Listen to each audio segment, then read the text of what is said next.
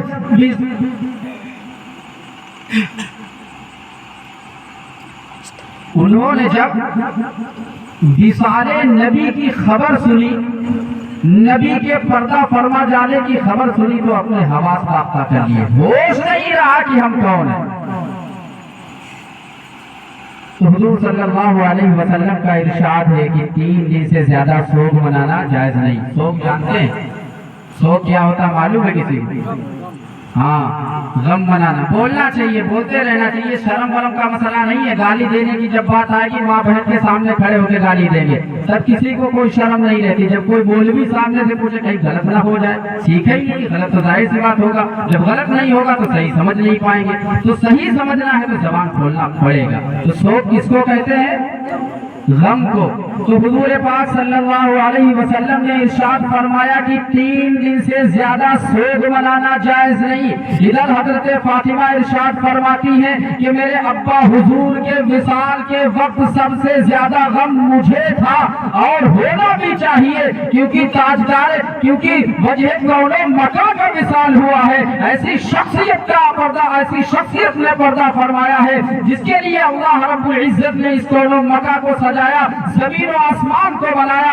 ایسی شخصیت نے آج پردہ فرمایا ہے، تو ایسی شخصیت پر ہر ایک کو ملال ہونا چاہیے، ہر ایک کو غم ہونا چاہیے۔ لیکن حضرت فاطمہ رضی اللہ تعالیٰ عنہ فرماتی ہیں کہ میرے ابا حضور نے ارشاد فرمایا ہے کہ 3 دن سے زیادہ غم منانا جائز نہیں۔ حضرت فاطمہ جان بوجھ کر چولہا جلاتی ہیں، جان بوجھ کر سنگار کرتی ہیں، جان بوجھ کر اچھے کپڑے پہنتی ہیں۔ ذرا بتاؤ گا میں حسین منانے والوں کو کہ حسین کی اماں جان، جن کو تم فاطمہ کے نام سے جانتے ہو، وہ تو یہ کہہ رہی ہے کہ میں نے اپنے ابا کے وصال پر، ان کے پردہ فرما جانے پر صرف 3 دن سوگ منایا تھا، 3 دن غم منایا تھا۔ تم کون ہوتے ہو جو میرے بیٹے کے شہید ہونے پر اپنی تاعمر اس کا غم مناتے رہو؟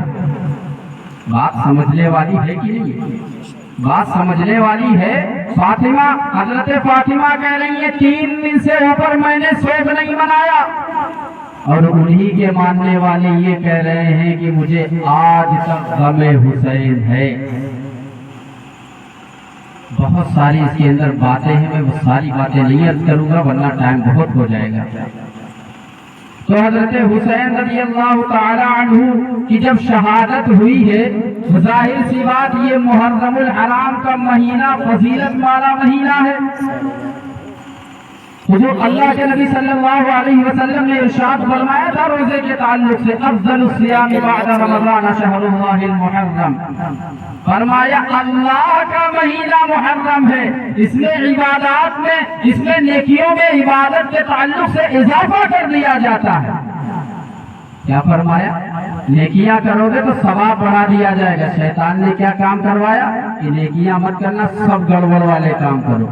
ایک محرم شروع ہو کالے کپڑے پہن لو، ایک محرم شروع ہو چارپائیاں الٹ دو، ایک محرم شروع ہو چولہے جلانا بند کر دو، ایک محرم شروع ہو عورتوں کو بے پردہ کر دو، ایک محرم شروع ہو سینے کو کاٹنا شروع کر دو، ایک محرم شروع ہو اپنی پیٹھوں پر چھریاں چلانا شروع کر دو۔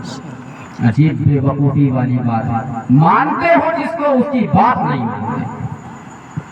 حضرت حسین رضی اللہ تعالی عنہ اگر انہیں اپنی شہادت کا علم ہوتا تو وہ کیا یہ حکم دیتے کہ تم میرے غم میں اتنی عمر تک اپنی زندگی برباد کرتے رہے؟ یقیناً نہیں دیتے۔ تو یہ غم حسین نہیں، یہ بے وقوفی والی حرکتیں ہیں۔ ارے ہمیں تو فخر ہے شہادت حسین پر، کیونکہ اللہ رب العزت کی منشا کے مطابق یہ کام ہوا ہے، ورنہ جو چھری اسماعیل کی گردن پر نہ چلی وہ نواسہ رسول کی گردن پر کیسے چل سکتی؟ یہ اللہ رب العزت کو دکھانا تھا کہ جب اسلام کو بچانے کی بات آئے، لوگ جب اسلام پر یلغارے کرنے لگے، لوگ جب اسلام پر حملہ کرنے لگے، تو تمہیں سجدے میں بھی سر کٹانا پڑ جائے تو شہادت حسین تمہارے لیے سنت بن جائے گی۔ اور ہم نے کیا کیا؟ اس کو غم حسین سے تعبیر کر دیا، تعزیہ بنایا، ملیدہ کھلایا، تو کھچڑا بنوایا۔ کل پرسوں بڑے کھچڑے چل رہے ہیں، گروپ پہ خبریں چل رہی، کھچڑا آئیے کھائیے آ کر۔ یہ ہماری جو گوپا مئو کی سیاست ہے نا، اس سیاست نے گوپا مئو کے لوگوں کو بہت ہی گندہ کر دیا۔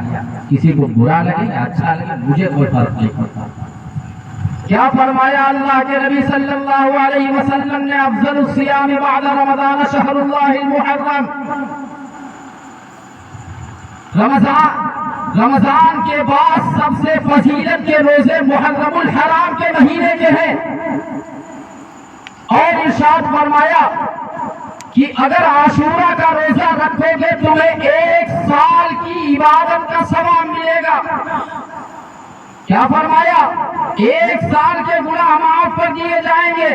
اور یہاں 10 محرم الحرام کو کیا ہوتا ہے، ناواقف لوگوں کی بات میں یہ کہتا ہوں، چاہے پڑھا لکھا ہو چاہے ان پڑھ ہو، کوئی بھی ہو، 10 محرم الحرام کو غم حسین کے نام پر یا کسی اور نسبت پر کھچڑا تقسیم کرنے والے، جلیبی تقسیم کرنے والے اللہ کے نبی کی حدیث کی مخالفت علیہ اعلان کر رہے ہیں۔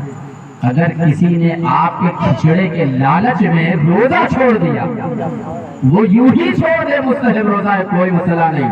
اگر وہ رکھنا چاہ رہا ہے، اسے پتا چلا کہ فلاں آدمی آج کھچڑے کا انتظام کر رہا عاشورہ کے دن، اس کو جان لینا چاہیے کہ سال بھر کی جو تمہاری برائیاں معاف ہونے والی تھی وہ تمہاری معاف نہیں ہو سکتی، اور کھلانے والا خود گنہگار ہو جائے گا۔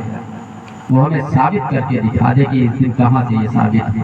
اور میں بتاؤں، جو غم حسین مناتے ہیں، غم حسین منانے کی ترکیب تو یہ ہونی چاہیے تھی کہ پورے جس دن ان کی شہادت ہوئی تھی اس دن اپنے آپ کو بھی شہید کر لے۔ یہ نہیں کرے گا، کوئی جان چلی جائے گی، جان سے بہت پیار ہے۔ کسی کی ایگو ہرٹ ہو جائے، وہ لاٹھیوں سے بات کرنے لگتا ہے، کسی کی جان چلی جائے خاندان دشمن ہو جائے گا پورا۔ تو غم حسین نہیں مناتے ہیں۔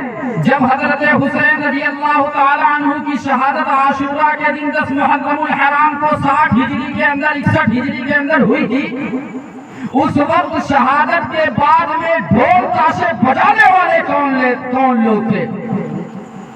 آپ ہمیں اس کا جواب دیجئے۔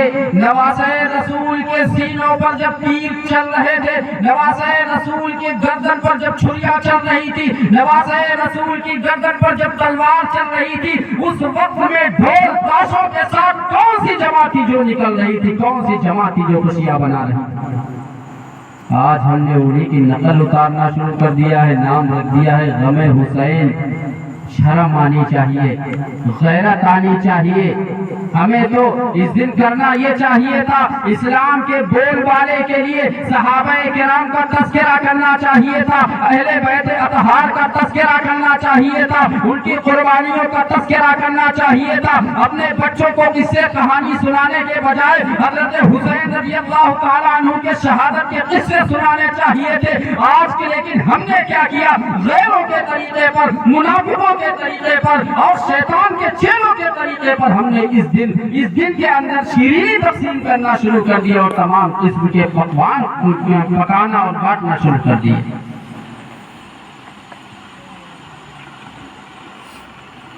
اور اس دن کی فضیلت کے تعلق سے ابھی ہمارے جامعی صاحب نے ارشاد فرمایا، بہرحال میں پردے کے تعلق سے عرض کر رہا تھا، بات کہیں اور چلی گئی۔ گھر کے مرد گھر میں تشریف فرما ہے، عورتیں تعزیہ دیکھنے جا رہی ہیں،